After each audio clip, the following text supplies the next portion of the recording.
আমি একাধিক জেনা করেছি, এখন আমার আল্লাহর কাছে ক্ষমা পাবো কি করলে? আল্লাহ তাআলা রহম করুক।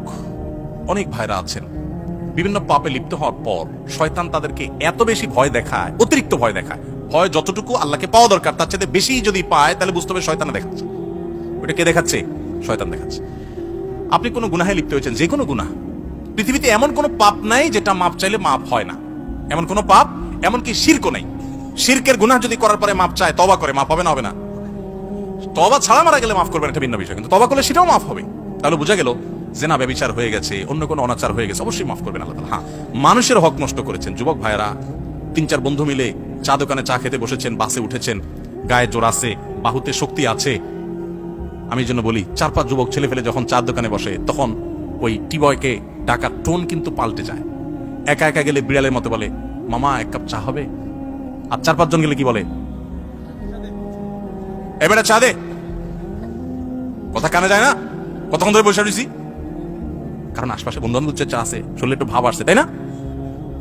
আহা, এই মাস্তানি, এটার বিচার হবে, এটার বিচার হবে।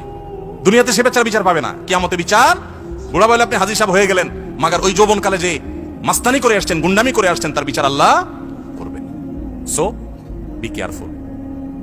এই যৌবনকে পাগলামি করে নষ্ট করবেন না, ঠিক আছে তো? ইনশাআল্লাহ যে কোনো অন্যায় করে আল্লাহ কাছে মাফ চাইলে মাফ করবেন, কিন্তু মানুষকে ওই যে ধাক্কা দিয়েছেন, গালি দিয়েছেন, অধিকার নষ্ট করেছেন, হক মেরেছেন, এগুলো কিন্তু আল্লাহ মাফ করবেন না। সাবধান।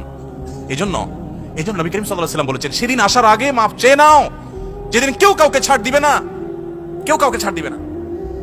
গালি দিয়েছেন, রিকশালা ভাড়া দেন নাই, চুন থেকে নুন করছে, কথা থেকে কথা বাড়ছে, তর্ক হয়ে গেছে, যাবেটা দিলাম না, কি করতে পারবি কর, চলে আসছেন।